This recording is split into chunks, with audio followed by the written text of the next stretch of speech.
दोस्तों, हर नौजवान युवक का यह सपना होता है कि वह अपनी अलग पहचान बनाए। पहचान उसकी योग्यता पर बनी हो, वह कुछ ऐसा कर दिखाए जिस पर उसे गर्व हो। कुछ ऐसा ही सोचना था एक व्यापारी के बेटे का। यह कहानी है जापान के एक व्यापारी की, जो उस शहर का सबसे अमीर व्यक्ति था। उसके पास सब कुछ था। उसके पास किसी चीज की कोई कमी नहीं थी, केवल अपने बेटे से परेशान था। एक दिन वह व्यापारी अपने बेटे से कहता है, बेटा, तू मेरे साथ व्यापार में हाथ क्यों नहीं बढ़ाते? तुम्हें व्यापार के तौर तरीके सीख लेने चाहिए, क्योंकि भविष्य में तुम्हें यही तो करना है। यदि तुम व्यापार में हाथ नहीं बढ़ाओगे तो फिर क्या करोगे? वह नौजवान युवक अपने पिता से कुछ नहीं कहता, क्योंकि उसका व्यापार में बिल्कुल भी मन नहीं लगता था। वह दिन भर मार्शल आर्ट्स की किताबें पढ़ता, और जब भी कोई समुराई शहर में आता तो वह पूरा समय उसी के पीछे पीछे घूमता रहता। एक बार पूरे परिवार के सदस्यों ने मिलकर उसे समझाने की कोशिश की। वे कहने लगे, बेटा, तुम्हारे पास इतना बड़ा व्यापार है, फिर भी तुम अपने पिता का हाथ क्यों नहीं बढ़ाना चाहते? यदि तुम अपना व्यापार नहीं देखोगे तो फिर कौन देखेगा? इस पर वह नौजवान युवक जवाब देते हुए कहता है, मैं खुद के दम पर कुछ बनना चाहता हूं। मैं चाहता हूं कि मेरी एक अलग पहचान, लोग मुझे जाने, और इसलिए मैं इस देश का सर्वश्रेष्ठ धनुर्धर बनना चाहता हूं। उस युवक की यह बात सुनकर उस व्यापारी को बहुत क्रोध आया, लेकिन फिर भी उसने अपने क्रोध पर काबू पाया। कुछ देर सोच विचार करने के बाद उस व्यापारी ने अपने बेटे से कहा, बेटा, अगर तुम यही करना चाहते हो तो ठीक है, मैं अगले 3 साल का समय तुम्हें देता हूं। यह सुन वह नौजवान युवक बहुत खुश हुआ। तभी आगे वह व्यापारी कहता है, लेकिन मेरी एक शर्त है। इस पर वह नौजवान युवक कहता है, क्या शर्त है आपके पिताजी? उसके पिताजी अपने बेटे से कहते हैं, देखो, मैं तुम्हें अगले 3 साल का समय तो दे रहा हूं, लेकिन तुम्हें हर साल मुझे यह बताना होगा कि तुम क्या कर रहे हो और तुमने उसमें कितनी उन्नति कर ली है। यदि तुम मुझे अपने काम से संतुष्ट कर पाए तब तो ठीक है, वरना तुम्हें मेरे साथ मेरे व्यापार में हाथ बढ़ाना होगा। नौजवान युवक काफी सोच विचार कर अपने पिता से कहता है, ठीक है पिताजी, मुझे आपकी शर्त मंजूर है। उसके ठीक 2 दिन बाद वह नौजवान युवक अपने पिता की आज्ञा लेकर धनुर्विद्या सीखने के लिए घर से निकल पड़ता है, और वह कई दिनों की यात्रा करके एक गुरु के पास पहुंचता है। वह गुरु जापान में धनुर्विद्या और युद्ध कला सिखाने के लिए प्रसिद्ध थे। उनकी ख्याति दूर दूर तक फैली हुई थी, लेकिन वह बहुत कम लोगों को अपना शिष्य बनाते थे। वह नौजवान युवक उन गुरु के पास पहुंचकर उन्हें प्रणाम करता है और कहता है, हे गुरुवर, मैंने आपके बारे में बहुत सुना है और इसीलिए मैं बहुत दूर से यात्रा करके आपके पास आया हूं। मैं आपसे धनुर्विद्या सीखना चाहता हूं। मैं धनुर्विद्या में बेहतर होना चाहता हूं। फिर जवान युवक सारी बातें कहता जा रहा था, लेकिन इस पर गुरुवर कुछ भी जवाब नहीं दे रहे थे। और जब कुछ देर तक उन गुरुवर ने जवाब नहीं दिया तो इस पर उस नौजवान युवक ने अपने घर पर बीती सारी बातें उन गुरु को बता दी। उसने यह बता दिया कि किस तरह से उसके पिता ने उसके सामने शर्त रखी है कि यदि वह अपने जीवन में सफल न हो पाया, उसने अपने जीवन में वह न कर पाया जो वह करना चाहता है, तो उसे उनका व्यापार आगे बढ़ाना होगा। आगे वह नौजवान युवक उन गुरुवर से कहता है, हे गुरुवर, मैं आपसे वादा करता हूं, मैं पूरी कर्तव्य निष्ठा के साथ धनुर्विद्या सीखूंगा और मैं आपका समय बर्बाद नहीं करूंगा, इसलिए कृपया करके मुझे अपना शिष्य बना लीजिए। तभी उस गुरु ने उस युवक की तरफ ध्यान से देखा। उन्होंने देखा कि वह अपने साथ काफी सामान भी लेकर आया था और उसके साथ उसके 2 सहायक भी आए हुए थे। तभी उन गुरु ने कहा, सबसे पहले यदि तुम धनुर्विद्या सीखना चाहते हो तो तुम्हें इन चीजों को छोड़ना होगा, इन चीजों का त्याग करना होगा, इसलिए इन कीमती सामानों को वापस अपने घर भेज दो। उस नौजवान युवक ने गुरु की आज्ञा का पालन किया। उसने सारा सामान अपने सहायकों के हाथों वापस घर की ओर भेज दिया। आगे गुरुवर उस नौजवान युवक से कहते हैं, देखो, यदि तुम धनुर्विद्या सीखना चाहते हो तो तुम्हें 2 शर्तें माननी होगी। इस पर वह नौजवान युवक कहता है, गुरुवर, आप जैसा भी कहें, मैं सब करने के लिए तैयार हूं, लेकिन मुझे अपना शिष्य बना लीजिए। तभी गुरुवर उस युवक को पहली शर्त बताते हुए कहते हैं, तुम्हें यहां पर सामान्य लोगों की तरह ही अपना जीवन बिताना होगा और सारे कार्य तुम्हें खुद ही करने होंगे। इस पर नौजवान युवक कहता है, जी गुरुवर, जैसा आप कहें। आगे गुरुवर उस नौजवान युवक को दूसरी शर्त बताते हुए कहते हैं, यदि एक बार तुम्हें धनुर्विद्या की शिक्षा को ग्रहण करना शुरू कर दिया तो तुम्हें उसे पूरा करना ही होगा। तुम इस बीच उसे छोड़कर नहीं जा सकते। इस पर वह नौजवान युवक कहता है, ठीक है, आप जैसा कहें, मुझे सब मंजूर है। उन गुरुवर ने उस नौजवान को अपना शिष्य बना लिया, लेकिन वो नौजवान यह नहीं जानता था कि उनके सिखाने का तरीका बहुत अलग था। एक दिन उन गुरुवर ने उस नौजवान युवक को अपने पास बुलाया और कहने लगे, बेटा, जैसे तुम उठते बैठते हो, चलते फिरते हो, जैसे तुम सांस लेते हो, वैसे ही तुम निशाना भी लगाते हो। इसलिए सबसे पहले तुम्हें सचेत होना होगा। तुम्हें जानना होगा कि तुम क्या कर रहे हो, तुम किस अवस्था में हो। तुम्हें जागरूक होने की आवश्यकता है। इसलिए आज से ही सचेत होकर सारे काम करना शुरू कर दो, और ऐसा तब तक करो जब तक यह तुम्हारा स्वभाव न बन जाए।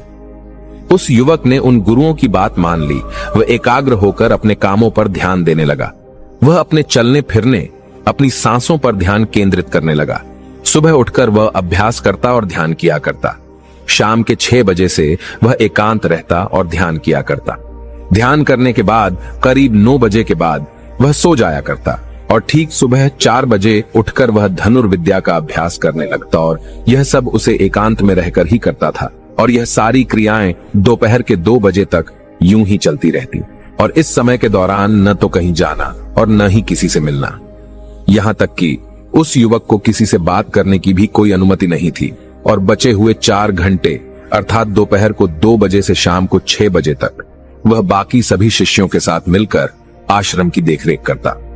और वह नौजवान युवक भी अब तक पूरा मन लगाकर सीखने की कोशिश कर रहा था। लेकिन जैसे जैसे समय बीतता जा रहा था, उस नौजवान युवक का जोश ठंडा पड़ रहा था। अब उसके लिए उस आश्रम में एक एक पल बिताना बहुत मुश्किल हो रहा था। अब उस नौजवान युवक ने अपने गुरु की बातों को अनदेखा करना शुरू कर दिया था। वह उन सभी नियमों को तोड़कर अपने सभी गुरु भाइयों के साथ मिलकर गप्पे लड़ाने लगा था। वह उन्हें अपने व्यापार की बातें बताता, उसके पास क्या कुछ है। और उस नौजवान युवक को इतना अमीर पाकर कई लोग उसके मित्र भी बन चुके थे, क्योंकि वह सोचते थे कि यह तो अमीर व्यापारी का बेटा है, कभी ना कभी तो भविष्य में कोई ना कोई फायदा हमें अवश्य मिलेगा। देखते ही देखते उस नौजवान युवक और बाकी लोगों की दोस्ती और भी गहरी होती जा रही थी। अब से वह नौजवान युवक रात को सोने की बजाय अपने मित्रों के साथ मिलकर आश्रम से कहीं दूर भाग जाया करता था। जंगलों में जाकर गप्पे लड़ा था, मौज मस्ती किया करता था, और इस कारणवश वह सुबह उठ नहीं पाता था, और इसी वजह से वह कभी ध्यान भी नहीं कर पाता था। एक दिन उन गुरुवर ने उस नौजवान युवक को अपने पास बुलाया और उससे कहने लगे, बेटा, मैं जानता हूं कि तुम रात को आश्रम में नहीं रहते हो और न ही तुम एकांत में रहकर अभ्यास कर रहे हो। मैंने तुमसे पहले ही कहा था, यदि तुम्हें एक बार धनुर्विद्या की शिक्षा को आरंभ कर लिया तो तुम्हें इसे पूरा करना ही होगा। और तो और, तुमने मुझसे वादा किया था कि तुम पूरी कर्तव्य निष्ठा के साथ धनुर्विद्या की शिक्षा को ग्रहण करोगे और मेरा समय बर्बाद नहीं करोगे। और यदि तुम ऐसा ही करते रहे तो 1 साल बाद जब तुम्हारे पिता तुमसे पूछेंगे कि तुमने इस 1 साल में क्या किया, तुमने उसमें कितनी उन्नति की, तो तुम उन्हें क्या जवाब दोगे? उस वक्त उन्हें क्या मुंह दिखाओगे? इस पर वह नौजवान युवक कहता है, हे गुरुवर, आप सत्य कहते हैं। जब मैंने शुरू किया था तो मेरे अंदर उत्साह था, मेरे अंदर धनुर्विद्या सीखने की जिज्ञासा थी, लेकिन तब मैं यह नहीं जानता था कि मुझे अकेले रहकर अभ्यास करना होगा। एकांत रहकर मैं थक चुका हूं और यह मुझे बहुत कठिन लगता है। मेरा एक एक पल जैसे मुझे काटने को दौड़ता है। जब भी मैं ध्यान करने बैठता हूं तो मेरा मन यहां वहां भागता रहता है और मैं ध्यान नहीं कर पाता, और इसी कारण मेरी चिंता और भी बढ़ जाती है। मुझे समझ नहीं आता कि यदि मैं ध्यान नहीं कर पाऊंगा तो मैं अपने अभ्यास को पूरा कैसे कर पाऊंगा। और साथ ही जब मैं एकांत में रहता हूं तब भी मेरे मन में तरह तरह के विचार चलते रहते हैं। मैं इनसे पीछा छुड़ाना चाहता हूं, लेकिन मैं इनसे पीछा छुड़ा नहीं पाता। इस पर गुरुवर मुस्कुराने लगे और उस युवक से कहते हैं, बेटा, जिस अकेलेपन से तुम भागने का प्रयास कर रहे हो, इस अकेलेपन में बहुत ताकत होती है। इसे तुम्हें समझना चाहिए। किंतु फिर भी यदि तुम इस अभ्यास को बीच में छोड़कर जाना चाहते हो तो मैं तुम्हें नहीं रोकूंगा। तुम जा सकते हो, लेकिन जाने से पहले मेरी बस एक बात मान लो। इस पर नौजवान युवक कहता है, ठीक है, बताइए, आप क्या चाहते हैं? तभी गुरुवर कहते हैं, बेटा, यहां से 1 दिन की दूरी पर एक बहुत ही बड़ा पहाड़ है। तुम्हें वहां पर पूरा दिन बिताना है और सुबह तुम्हें वहां पर एक बाज नजर आएगा। उस बाज की हरकतों पर तुम्हें ध्यान देना है। ध्यान रखना, उसका तुम्हें शिकार नहीं करना, बल्कि उसकी हरकतों पर तुम्हें ध्यान देना है। वह क्या कर रहा है, क्यों कर रहा है, उसे ध्यान से देखना है। उसकी हर एक हरकत को तुम्हें समझना है। और जब तुम अगले दिन वापस लौट कर आओगे तो मैं तुमसे केवल एक सवाल करूंगा। यदि तुमने उस सवाल का सही जवाब मुझे दे दिया तो मैं तुम्हें जाने से बिल्कुल भी नहीं रोकूंगा। उस नौजवान ने काफी कुछ सोच विचार किया और उसके बाद वह गुरु की बात मान जाता है। वह उन्हें प्रणाम करके उस पहाड़ की चोटी की ओर चल पड़ता है। देखते ही देखते वह एक दिन का सफर तय करके उस पहाड़ की चोटी पर पहुंच गया और उसने पूरी रात वहीं पर बिताई और अगली सुबह होने से पहले ही वह उस बांस को ढूंढने लगा। वह जब यहां वहां देख रहा था तभी उसकी नजर उस पहाड़ की चोटी पर पड़ी। उसने देखा कि एक सुनहरा बांस चट्टान की चोटी पर बैठा हुआ है और पहाड़ के नीचे घाटियों की ओर ध्यानपूर्वक देख रहा है। वह नौजवान युवक उस बांस को देखकर झुक गया और छुपकर उसकी सारी हरकतों पर नजर रखने लगा। उस नौजवान युवक ने देखा कि कुछ चरवाहे अपनी भेड़ बकरियों को उस घाटी में चराने के लेकर आए हैं और तभी उस युवक की नजर उस पर पड़ी जो एकदम शांत बैठा हुआ था। लेकिन तभी अचानक उसने उड़ान भरी और नीचे की ओर गोता लगाते हुए वह उन चरवाहों के पास पहुंचा। जब तक चरवाहों की नजर उस बांस पर पड़ती तब तक उसने उन भेड़ बकरियों में से एक बकरी के बच्चे को अपने पंजों में दबोचा और उसे ले उड़ा। जब तक चरवाहे कुछ समझ पाते तब तक शिकार हो चुका था। वह नौजवान युवक यह देखकर बहुत हैरान रह गया। यह समझ चुका था कि आखिर गुरु ने उसे इस चोटी पर क्यों भेजा है। वहां से वापस अपने गुरु के पास लौटा और उसने वहां पर बीती हुई सारी कहानी उन गुरुवर को बता दी। तभी गुरुवर उस युवक से कहते हैं, अच्छा तो तुम मुझे यह बताओ कि तुमने वहां पर क्या सीखा। तभी वह नौजवान युवक कहता है, गुरुवर वह बाज बहुत ही चालाक है। काफी देर तक तो यूं ही वह शांत रहा, लेकिन जैसे ही उसे अपना शिकार नजर आया उसने शिकार तय किया और एक उड़ान भरी और उड़ान के साथ वह अपने शिकार को ले उड़ा। इससे हमें यह समझने को मिलता है कि वह बाज बहुत ही चतुर और बहुत ताकतवर भी है और साथ ही साथ वह बहुत तेज भी है। इस पर गुरुवर हंसते हुए कहते हैं, बेटा उस बात को तुमने आज देखा है, लेकिन यदि उसे तुमने करीब 2 महीने पहले देखा होता तो तुम उस पर यकीन नहीं कर पाते। ऐसे बाज केवल पहाड़ी इलाकों में ही पाए जाते हैं और इन बाजों की उम्र करीबन 80 वर्ष की होती है। लेकिन जब इनकी आधी उम्र अर्थात जब इनकी 40 साल की उम्र पूरी हो जाती है तो यह शिकार नहीं कर पाते। उसे एक महत्वपूर्ण निर्णय लेना पड़ता है, क्योंकि इस अवस्था में उसके शरीर के 3 महत्वपूर्ण अंग बेअसर होने लगते हैं। पहला, पंजे, जो कि लंबे और लचीले हो जाते हैं और शिकार पर पकड़ बनाने में कमजोर होने लगते हैं। दूसरा, चोंच, जो कि आगे की ओर मुड़ जाती है और भोजन निगलने में मुश्किलें होने लगती हैं। तीसरा, पंख, जो भारी हो जाते हैं और सीने से चिपकने कारण पूरे खुल नहीं पाते हैं। ये उसके उड़ान सीमित कर देते हैं। भोजन ढूंढना, भोजन पकड़ना और भोजन खाना तीनों काम करना मुश्किल हो जाते हैं। उसके पास 2 ही रास्ते बचते हैं, या तो शरीर छोड़ दें या फिर खुद में बदलाव करे। इनका शरीर मृत्यु की ओर बढ़ने लगता है, लेकिन इनकी विशेषता तो यही है कि ये बाज अपनी मृत्यु को स्वीकार नहीं करते। जहां पहला रास्ता सरल और तुरंत समाधान देने वाले हैं, वहीं दूसरा अत्यंत पीड़ादायी और लंबा बांस पीड़ा चुनता है और खुद में बदलाव करता है। वह धीरे धीरे उड़ान भरकर किसी ऐसी जगह पर जा पहुंचते हैं जहां बहुत शांति होती है और वहां अपना घोंसला बनाता है। फिर वहां पर जाकर वो सबसे पहले अपनी कमजोरी अर्थात अपनी उस मुड़ी हुई चोंच को पत्थर पर मार मार कर उसे तोड़ देते हैं। अपनी चोंच तोड़ने से ज्यादा पीड़ादायक कुछ भी नहीं पक्षी के लिए। अब वह इंतजार करता है चोंच के फिर से उगाने का। उसके बाद वह अपने पंजे भी उसी प्रकार तोड़ देता है और इंतजार करता है पंजों के दोबारा उगाने का। और देखते ही देखते इनके पंजों में नए नाखून आते हैं। नई चोंच और पंजे आने के बाद वह अपने भारी पंखों को एक एक कर नोच कर निकालता है और प्रतीक्षा करता है पंखों का फिर से उगाने का। और इस क्रिया में पूरे 3 महीने लगते हैं और 3 महीनों के अंदर इन बाजों का एक नया पुनर्जन्म होता है और तब उसे मिलती है वही भव्य और ऊंची उड़ान, पहले जैसी नहीं। इस पुनर्जन्म के बाद वह 30 साल और जीता है, ऊर्जा, सम्मान और गरिमा के साथ। आगे गुरुवर इस नौजवान युवक से कहते हैं, तुम उस बाज की तारीफ कर रहे हो जो अकेले रहना पसंद करता है, शांत रहना पसंद करता है, जो पूरे 3 महीने एकांत में रहकर तपस्या करता है, अपने आप को शिकार के लायक बनाता है, तब जाकर वह कहीं शिकार करने योग्य बन पाता है। तुमने देखा होगा कि जो भी ताकतवर इंसान है वह हमेशा एकांत ही रहता है, लेकिन जो व्यक्ति कमजोर है, जिसके अंदर तरह तरह की कमियां हैं, वह लोगों के बीच छुपने का प्रयास करता है। आगे गुरुवर उस नौजवान युग से कहते हैं, मेरी बात ध्यानपूर्वक सुनो। यदि तुम अपने जीवन में सफल होना चाहते हो, अपनी पहचान बनाना चाहते हो, तो सबसे पहले दिशाहीन से दृढ़ निश्चय वाले बनो। क्योंकि जब तुम खुद के लिए समय निकालते हो, जब तुम एकांत रहने का चुनाव करते हो, तो तुम अपने दिन में जो भी काम कर रहे हो उस पर तुम ध्यान दे पाते हो, तुम सचेत हो पाते हो, और साथ ही तुम किसी भी चीज पर सही निर्णय भी ले पाते हो। और एकांत आपको हमेशा कुछ न कुछ नया सिखाता ही रहता है। आगे गुरुवर उस युवक को दूसरी बात बताते हुए कहते हैं, आज जो मौका तुम्हारे पास है वह मौका तुम्हें दोबारा नहीं मिलेगा। इसीलिए इस मौके की कीमत को समझो, क्योंकि तुम्हें एकांत खुद को बनाने के लिए मिला है। तो अपने जीवन में देखो, उसे समझो और उन कमियों को दूर करो। तुम तो बड़े शहर से हो और तुमने यह भी देखा होगा कि शहर के लोग अपना पालन पोषण करने के लिए दिन रात मेहनत करते रहते हैं। न तो उनके पास सीखने का समय है और न ही एकांत में रहने का। इसलिए वह कभी भी खुद को जान तक नहीं पाते।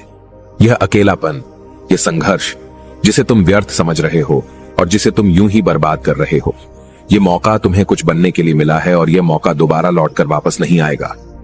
आगे गुरुवर उस युवक को अगली बात बताते हुए कहते हैं, जिन लोगों के साथ तुम घूमते रहे हो, जिनके साथ गप्पे लड़ा रहे हो, जिनके साथ अपना समय काट रहे हो, उन्हें तो खुद तक नहीं पता कि वह क्या कर रहे हैं।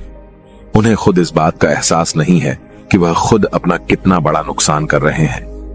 तुम ऐसे लोगों के साथ अपना समय बिताते हो तो अवश्य ही तुम भी दिशाहीन हो जाओगे और तुम भी यह समझ नहीं पाओगे कि तुम्हें अपने जीवन में क्या करना है। शुरू में तुम्हें अकेले रहने में थोड़ी तकलीफ जरूर होगी, लेकिन धीरे धीरे आपको इसके साथ रहने की आदत पड़ जाएगी।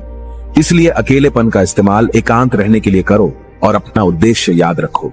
यह याद करो कि तुम यहाँ पर क्यों आए थे और तुमने अपने जीवन में क्या लक्ष्य तय किए थे।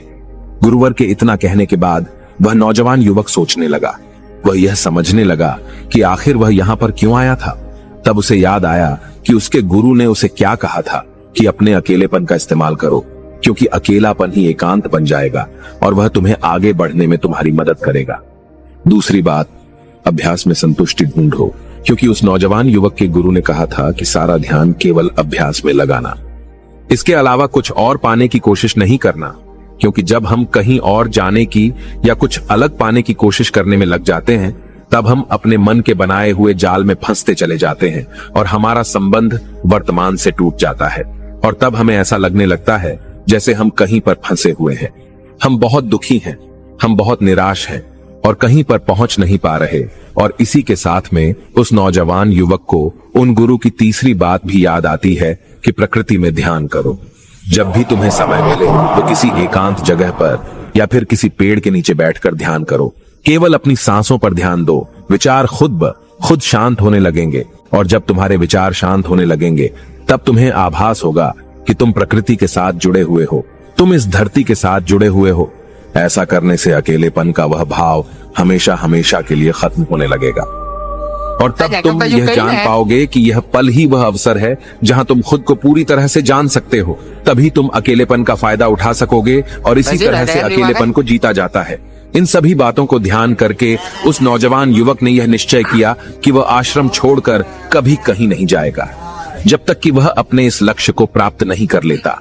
यहाँ पर एक सर्वश्रेष्ठ धनुर्धर बनने आया था और वह यहाँ से सर्वश्रेष्ठ धनुर्धर बनकर ही जाएगा। इसके बाद वह अगले ही दिन से अभ्यास में पूरी तरह से लीन हो गया। दोस्तों, यदि आप अपने जीवन में अपनी पहचान बनाना चाहते हैं, अपने जीवन में कोई लक्ष्य प्राप्त करना चाहते हैं, तो कुछ अलग पाने का प्रयास छोड़ दें। क्योंकि जब हम कुछ अलग और कुछ खास पाने का प्रयास करने लग जाते हैं, तब हम यह भूल जाते हैं कि हमारा लक्ष्य क्या है और हम अपने लक्ष्य से दिशाहीन होने लगते हैं। और इसी कारण हम अपने लक्ष्य तक कभी पहुंच नहीं पाते, क्योंकि हमारा मन हमें कुछ अलग पाने के लिए निरंतर प्रेरित करता रहता है। और इसी कारण हम अपने मन के जाल में फंसते चले जाते हैं और हम अपने लक्ष्य पर ध्यान नहीं दे पाते। इसलिए अपने जीवन में यदि आपको कोई लक्ष्य हासिल करना है तो अधिक पाने का प्रयास छोड़कर केवल अपने अभ्यास पर ध्यान केंद्रित करें और देखना कि आप जरूर ही अपने लक्ष्य को प्राप्त कर पाएंगे। दोस्तों, आपने आज के इस वीडियो से क्या सीखा वह मुझे आप कमेंट में बता सकते हैं। इसी के साथ में उम्मीद है कि आपको आज की वीडियो पसंद आई होगी तो इस वीडियो को उस इंसान को शेयर करें और उसी के ठीक बाद चैनल को सब्सक्राइब करें। तो चलिए फिर मिलते हैं ऐसी एक और नई वीडियो में। तब तक के लिए अपना ख्याल रखें। धन्यवाद और नमो बुद्धाय।